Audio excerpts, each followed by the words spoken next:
Hey everybody, it's Sandra again, and today I'm making Dijon mustard. You know, pass the Great Poupon? Yeah. So I found a recipe, so I'm new to this. I'm trying this the first time. So, but I do know I love Dijon mustard. So to start, you will need about 1 cup of yellow mustard seeds. Okay. You need to grind the mustard seeds. As you see, I put it in our magic bullet. Well, actually, my sister's magic bullet. Anyway, I get stuff on clearance all the time. But anyway, you can grind it up as fine as you want to, but I kind of like mine a little coarse. You see, you can still see some of the big granules in there. Okay, and some of it is in powder form. And the reason why you want to do this is because you want it to be able to soak up the liquids that you're going to put in there. And like I said, this one, you start with yellow mustard seeds. Now you can, some recipes call for brown mustard seeds or black mustard seeds. Just remember, the darker the color of the seed, the more intense the flavor is, okay? Okay, so with about 1 cup of mustard seed, you need to get some type of dry white wine. Okay, this is Pinot Grigio. I really don't care for dry wine, but hey, that'll work. So you need 1½ cup of dry white wine, and this is 1/2 cup of apple cider vinegar and 1/2 cup of water. So water's mixed in with this. Okay, then you have 1 tablespoon of onion powder, 1 teaspoon of salt, and 1 teaspoon, it's supposed to be garlic powder, but we only have granulated garlic, and that's what I'm rolling with.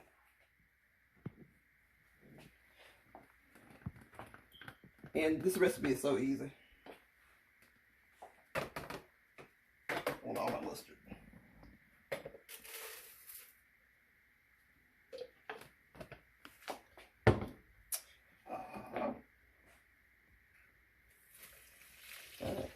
White wine. Apple cider vinegar and water. 1 tablespoon of onion powder. 1 teaspoon. Let me pick it up. Salt. And I didn't feel like getting out the other teaspoon, so I'm gonna do the same one.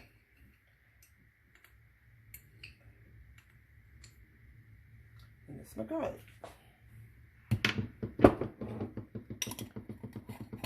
Now the first step is kind of easy. All you do is just blend everything together. And you're going to let this sit for at least 24 hours.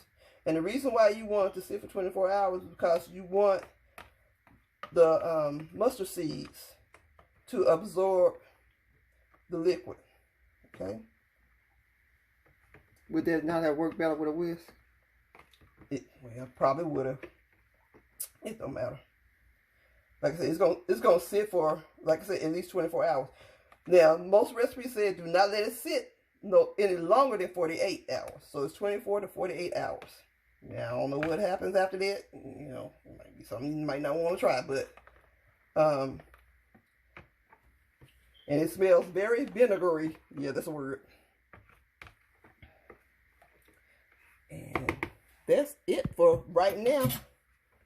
Like I said, just gonna let it sit for at least 24 hours, and we'll be back. Hey everybody, this is Sandra. I'm back, and it's been over 24 hours now, just a little bit over 24 hours. And only thing that you missed was I took the Dijon mustard, because that's what it is now, and I put it back in the magic bullet again, or food processor, or whatever you have, to grind them up a little bit more. And I've heated it up because, you know, with the hot jars, you can't put hot things in it. I mean, you have to put hot things in it. And this is basically what it looks like, the consistency. Now, it's going to thicken up a little bit more, okay? But that's what it looks like so far. So, I have some 4-ounce jars, and I have some 8-ounce jars. I kind of want to use the 4-ounce jars. Mostly gifts. Okay, so don't tell me that. Okay, but really it's supposed to be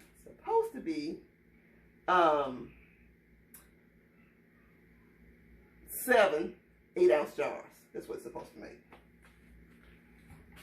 So all I'm doing is ladling the Dijon mustard, and you're supposed to leave at least 1 inch headspace. Now, if you don't know what 1 inch headspace looks like, when you feel it, the bottom rim, that's approximately 1 inch, okay? Or you can use the debubbler for 1 inch. It's 1 inch. But it might be a little bit more, but that's fine. And don't forget your distilled vinegar. You want to always wipe the rim of your jars. And of course, you always check your jars before you even wash them. They've been washed and heated up. The jars are a little warm. They're not really hot. But I do have them simmering over here in this water bath. And ready to be processed.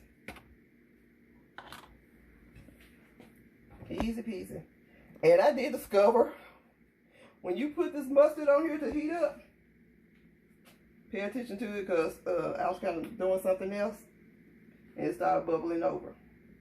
So just be mindful of that. Like I said, learn from my mistakes. Y'all know we make mistakes over here. You make mistakes, I don't make none. I haven't seen you walk water. Because you weren't looking. Mm-hmm. But easy peasy.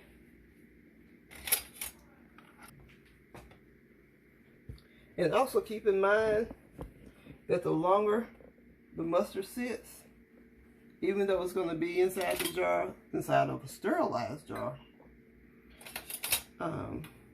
the taste gets better. Okay. Well, y'all, now the recipe said it was supposed to be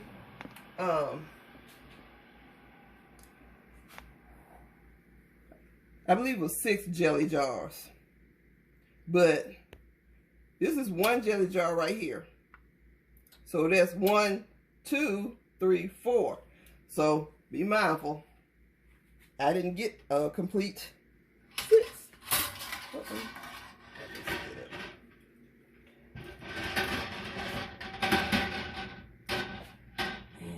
I have to put some more water in. Get up. And get some home training. And just wait till it boils. Now, of course, after it starts boiling, I'm going to put the lid on it and turn it down a little bit because I don't want it to just be boiling real hard. And then I'm going to put the lid on it and going to leave it undisturbed for at least 10 minutes. Look, it's so easy.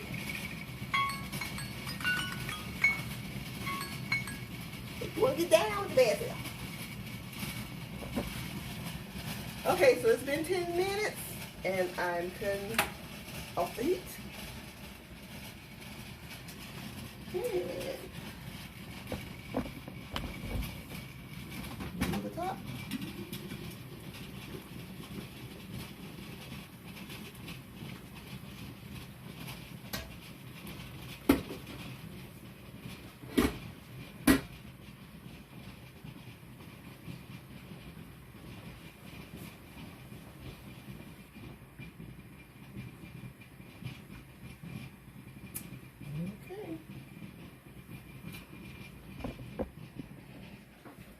I'm always take them straight up. Don't worry about the water on top. It will evaporate.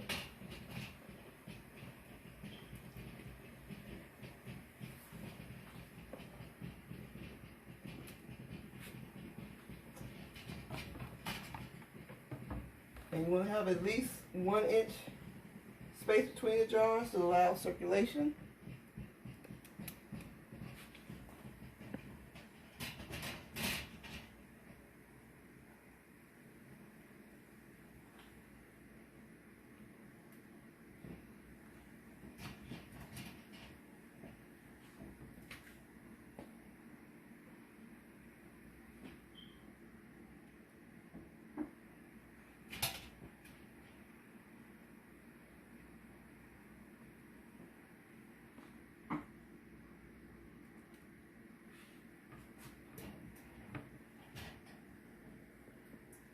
And then my 1 8-ounce.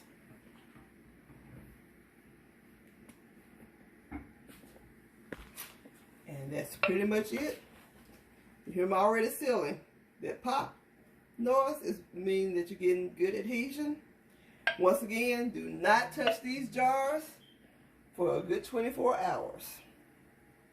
And by the way, when you're canning anything, after the 24 hours time's up, make sure you take your rings off, and then you want to clean the jars. Okay. And that's it, y'all. Now you can pass the Grey Poupon. Have a good evening.